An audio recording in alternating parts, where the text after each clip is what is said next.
On the sun-drenched training range, high-ranking officers stood watching the marksmanship trials. A woman with long brown hair and a thin frame carried an old, weathered M24 rifle. The colonel laughed loudly. What could that cheap piece of junk possibly hit? Laughter spread across the range. The woman remained silent, gently cleaning her scope, then dropped into a prone shooting position.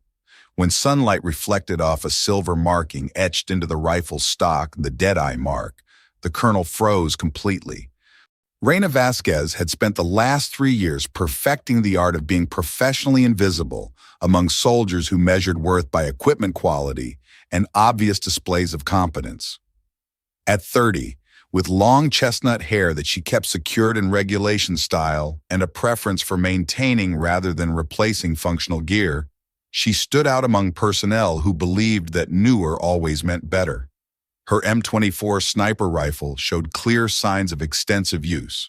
Worn finish on the stock, careful repairs to the scope mounting system, and the kind of patina that came from years of field operations rather than armory storage.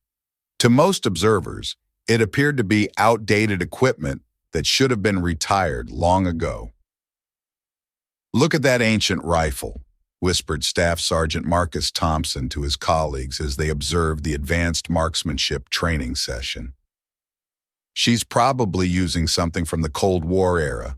The sentiment was shared by most of the officers and senior enlisted personnel who had gathered to evaluate the unit's precision shooting capabilities. They expected to see state-of-the-art equipment that reflected current military standards and budget allocations. "I heard she's just technical support," added Sergeant First Class Lisa Chen. "Probably doesn't even understand the difference between quality optics and whatever discount scope she's mounted on that relic." But Reina had heard similar comments throughout her career and had long ago learned that equipment performance mattered more than equipment appearance. Her M24 had been carefully maintained, precisely calibrated, and modified through years of operational experience to achieve accuracy that newer rifles fresh from the factory couldn't match. During training sessions, she would quietly help newer personnel understand proper rifle maintenance, sharing knowledge about precision shooting that went beyond standard training manuals. She noticed details that others missed, which scopes were losing zero due to mounting issues, which ammunition lots were producing inconsistent results, which environmental factors were affecting accuracy in ways that inexperienced shooters couldn't identify. These observations and technical interventions were performed without fanfare or recognition, partly because Reina valued practical results over professional advancement, but also because her current assignment allowed her to serve without the pressure of operational responsibilities that had once defined her existence. Hidden on the stock of her M24, barely visible unless examined closely, was a small silver engraving that told a very different story about both the rifle and its operator. The marking depicted a stylized eye surrounded by crosshairs, with text that would have shocked anyone who understood its significance.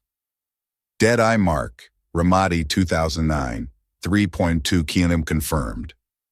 The Deadeye Mark was awarded only to snipers who had achieved perfect accuracy under combat conditions at extreme range, eliminating threats that conventional forces couldn't reach while saving the lives of endangered personnel.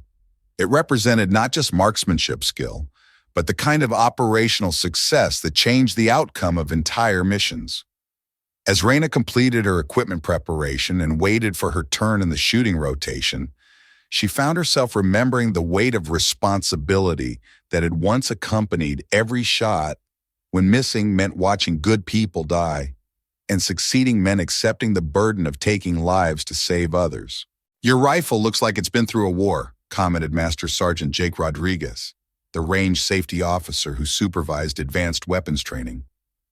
"It has," Reina replied quietly, making final adjustments to her scope settings.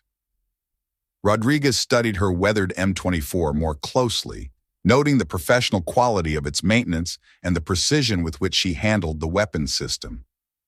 "Military surplus?" he asked. "Personal equipment," Reina answered, settling into her shooting position with movements that spoke of extensive training and operational experience. A young soldier would later recall, "I once saw her knock a bottle cap off a fence post at 500 meters just to prove my scope was misaligned. The precision was incredible, but she acted like it was nothing special."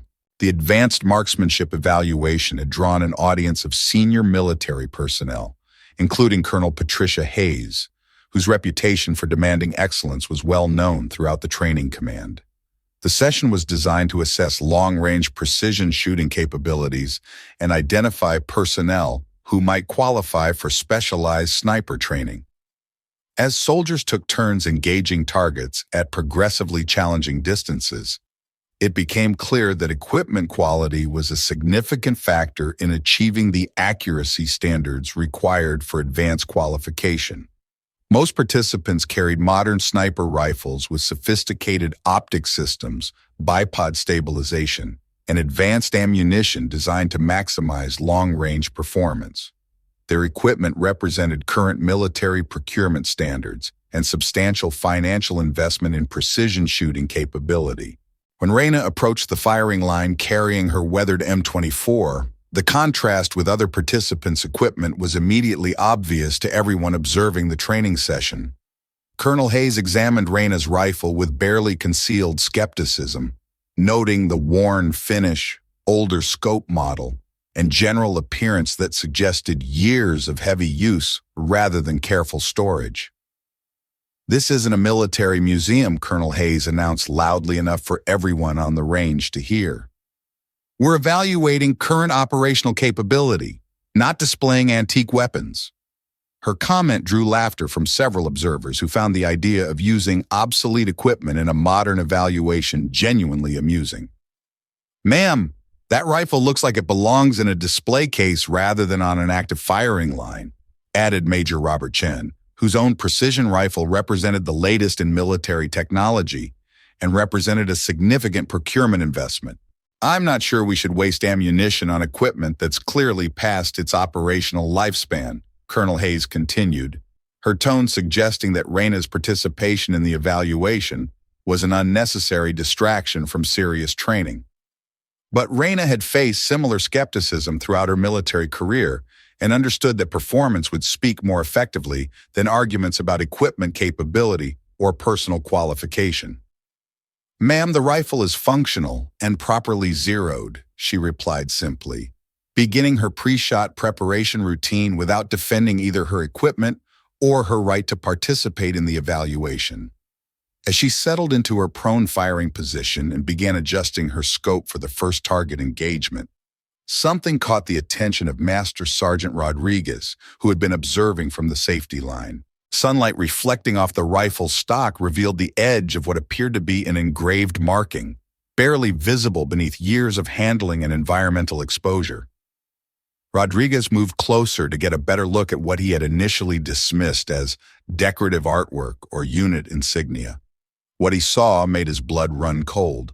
The silver engraving was small but unmistakable, a stylized eye surrounded by precision crosshairs, with text that Rodriguez recognized immediately from his own military experience. The Deadeye Mark was legendary among special operations personnel, awarded only to snipers who had achieved perfect accuracy under the most extreme combat conditions. "Jesus Christ," Rodriguez whispered, his voice barely audible, but carrying enough to catch the attention of nearby personnel. Colonel Hayes noticed Rodriguez's sudden change in demeanor and moved closer to see what had captured his attention so completely. "Is there a problem, Master Sergeant?" she asked, but her tone suggested growing awareness that something significant was happening beyond her initial assessment of the situation. Rodriguez was still staring at the barely visible engraving, trying to process the implications of what he was seeing. The Deadeye Mark wasn't decorative artwork that could be purchased or applied casually. It was earned through completing shots that most snipers considered impossible, under conditions that tested human capability at its absolute limits. "Ma'am," Rodriguez said carefully, "I think we need to look at this rifle more carefully." The atmosphere on the firing line was beginning to change as word spread that something unusual was happening with Reina's equipment evaluation. Other participants stopped their own preparations to observe what was developing into a situation that none of them fully understood.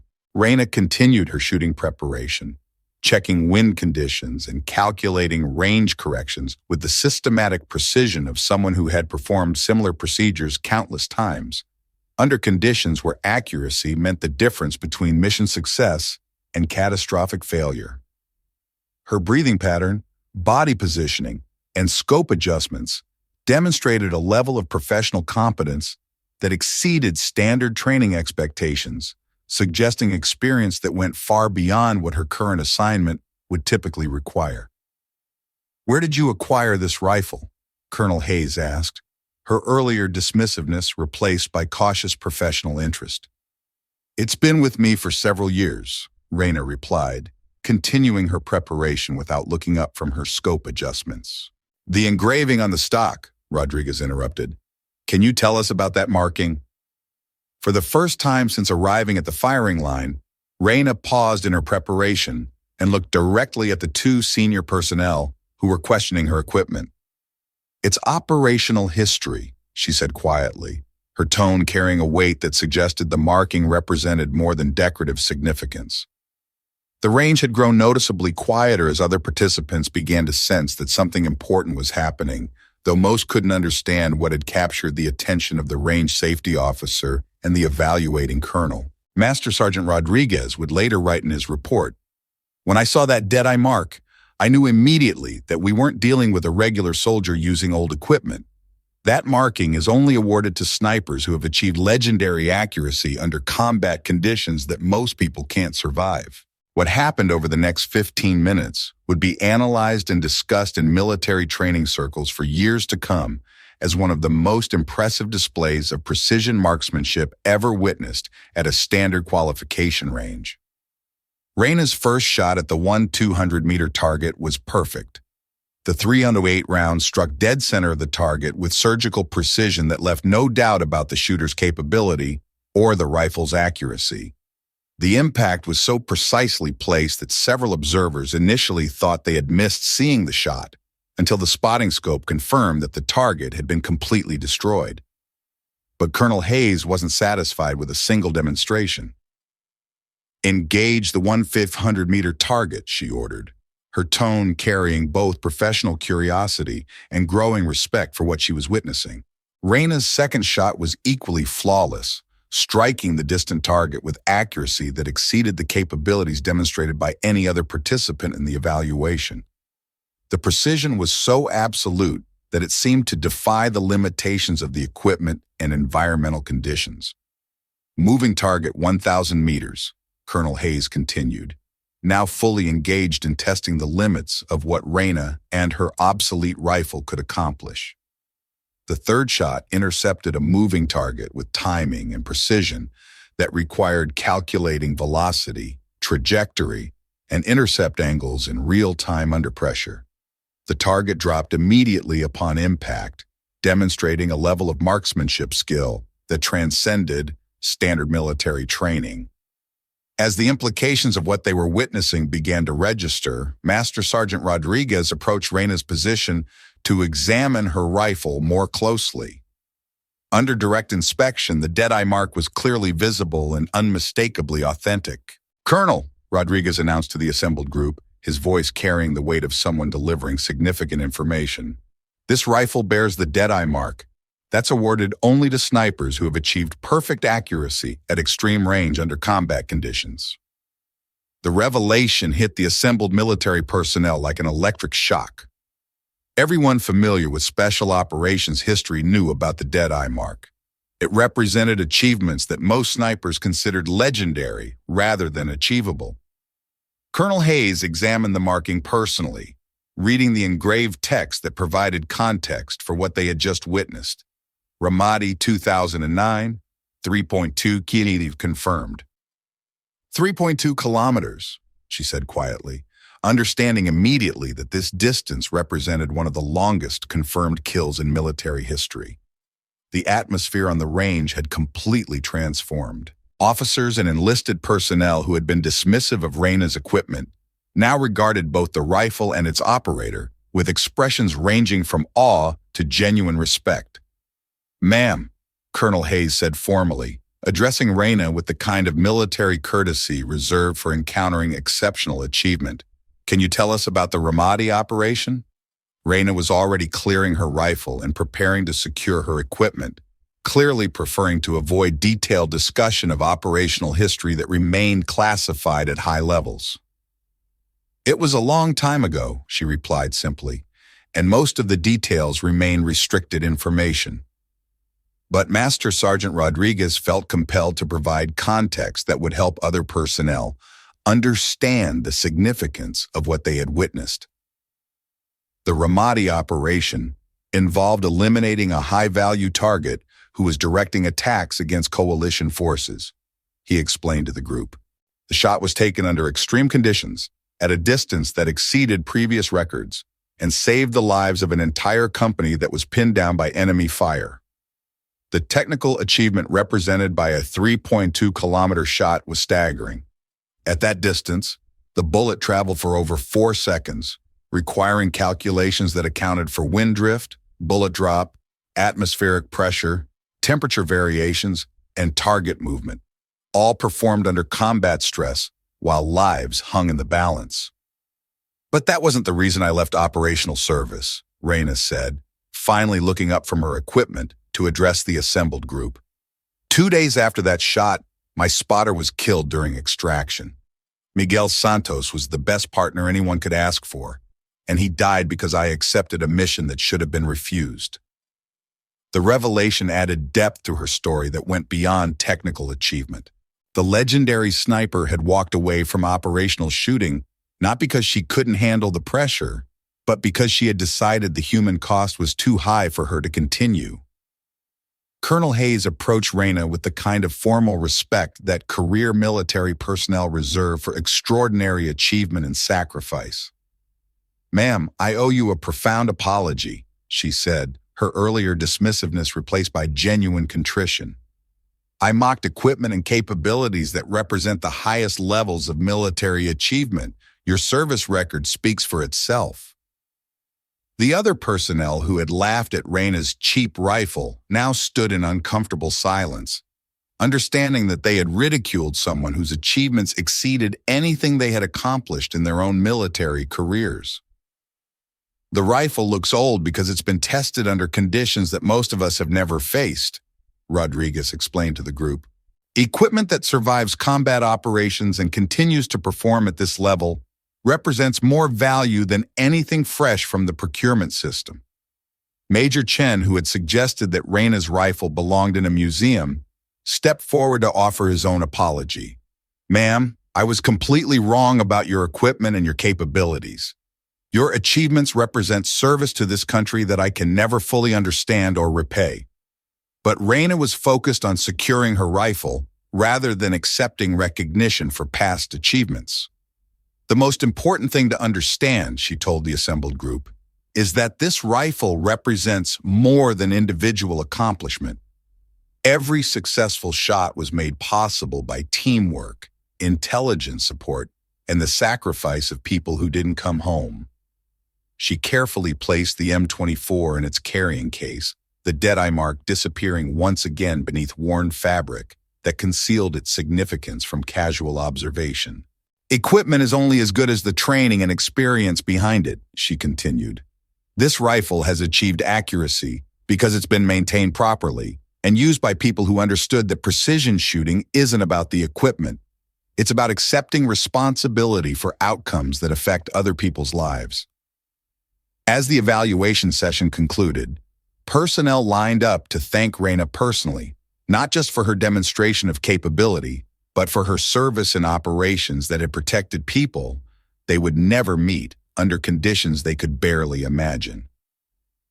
If you've ever witnessed someone being completely underestimated based on appearances, only to discover they had achieved extraordinary things you never could have imagined, Type I owe a debt. Despite the dramatic revelation of her identity as the holder of one of the longest confirmed kills in military history, Reyna declined all offers to return to operational sniper roles and continued her work in technical support. The military offered her instructor positions, special assignments, and recognition that would have celebrated her historic achievements, but she consistently chose to remain in the support role she had selected years earlier. But everything had changed in ways both subtle and profound. The personnel who rotated through the advanced marksmanship program began to treat all equipment and all participants with greater respect, understanding for the first time that capability couldn't be assessed through superficial observation of gear quality or obvious displays of military bearing. I used to think newer equipment automatically meant better performance, admitted Major Chen during a follow-up training session. Now I understand that experience and proper maintenance matter more than procurement dates or budget allocations. Word of the demonstration spread throughout the military training community, creating discussions about the relationship between equipment appearance and actual capability, the importance of not dismissing personnel based on their current assignments, and the reality that some of the most accomplished individuals preferred to serve quietly rather than seek recognition. Colonel Hayes incorporated the incident into her training philosophy, teaching officers about the danger of making assumptions based on superficial characteristics and the importance of recognizing that assistance and expertise could come from unexpected sources. Real capability doesn't announce itself through obvious displays, she began telling new groups of officers. Sometimes the most valuable people are those who choose to serve without demanding recognition for their extraordinary achievements. The rifle range where Reyna had revealed her capability became an informal pilgrimage site for precision shooters, many of whom would examine the firing positions and try to imagine achieving 3.2-kilometer accuracy under combat conditions. A small memorial was established honoring snipers who had used their skills to save lives in combat, with an inscription that read simply, "Precision serves others, distance measured in lives saved." 3 months later, a military historian researching sniper operations in Iraq discovered that Reyna's Ramadi shot had prevented an attack that would have killed over 40 coalition personnel, making her achievement not just a record for distance, but a decisive action that had changed the outcome of an entire operation. The information was classified, but it reached Colonel Hayes through official channels, adding context to the demonstration they had witnessed and confirming that Reyna's reluctance to discuss operational details reflected ongoing security requirements rather than false modesty. That evening, alone in her quarters, Reyna sat with her M24 and the accumulated documentation of her military service. The contrast between the worn rifle and the official commendations represented different aspects of the same story, one visible to anyone who cared to look closely, the other hidden in classified files that most people would never see. "Miguel would have been proud of today," she wrote in her journal, "not because of the shots I made, but because I was able to teach other people about precision and responsibility without compromising operational security." She carefully cleaned and stored the rifle that had become both her burden and her connection to a partnership that had saved lives until the day when operational decisions carried human costs that she couldn't accept anymore. Tomorrow would bring another day of technical support, equipment maintenance, and the quiet service that she had chosen over recognition and operational responsibility. But now that service carried the knowledge that when people needed to understand what true precision looked like, she could demonstrate it without compromising the values that had guided her since leaving operational status. Type, "I will live kindly" if you believe that the most profound achievements often belong to people who choose to serve others quietly rather than seek recognition for their extraordinary capabilities. This wasn't just about an old rifle or a marksmanship demonstration. This story illuminates something fundamental about how we assess capability and what we choose to see when we encounter people whose tools, appearance, or current roles don't match our expectations about achievement and expertise. Reyna Vasquez's experience reflects a reality playing out constantly in workplaces. training environments, and everyday situations where people make rapid judgments about capability based on superficial characteristics like equipment age, clothing choices, job titles, or other external markers that reveal nothing about actual competence or experience. Consider how often you encounter situations where someone's tools, workspace, or current assignment don't match conventional expectations about success or capability. The person using older equipment might be someone who understands that functionality matters more than appearance. The individual in a support role might possess skills that far exceed what their current position requires them to demonstrate. We live in a society that frequently equates newer with better, expensive with superior, and obvious displays with genuine capability. This creates a dangerous tendency to dismiss people whose approaches don't match current trends or whose tools don't reflect recent investment in status symbols. Real expertise often chooses substance over appearance. Some of the most accomplished individuals prefer to work with equipment they understand completely rather than constantly upgrading to systems that offer marginal improvements at the cost of familiarity and reliability. Reina's weathered M24 had achieved legendary accuracy, not because it was expensive or new, but because it had been carefully maintained, precisely calibrated, and used by someone who understood that precision shooting demanded respect for both the equipment and the responsibility that came with exceptional capability. The colonel who mocked her cheap rifle learned that real value couldn't be assessed through procurement dates or superficial appearance. Sometimes the most capable tools are those that have been tested under conditions that reveal their true worth, rather than displayed in environments that prioritize aesthetics over performance. This extends beyond military equipment to every field where tools, techniques, or approaches are judged by their novelty rather than their effectiveness. The person using older software might understand its capabilities better than someone with the latest version. The individual with worn tools might have the experience to use them more effectively than someone with pristine equipment. The challenge lies in developing the wisdom to recognize that choosing proven methods over fashionable alternatives often reflects expertise rather than limitation, and understanding that the most valuable contributions frequently come from people who prioritize results over recognition. Every interaction offers an opportunity to practice this recognition. Instead of making rapid judgments based on equipment appearance, job titles, or other superficial characteristics, we can approach each situation with curiosity about the experience and knowledge that might not be immediately visible. Tomorrow, when you encounter someone using older equipment or working in a role that seems to underutilize their potential, remember the woman whose rifle carried the Deadeye Mark. True capability often hides beneath worn surfaces, waiting for the right moment to demonstrate that experience and expertise matter more than appearances. If you believe in stories that touch the heart like this one, leave a comment. And don't forget to subscribe to NL Touching Stories. We tell the stories that shouldn't be forgotten.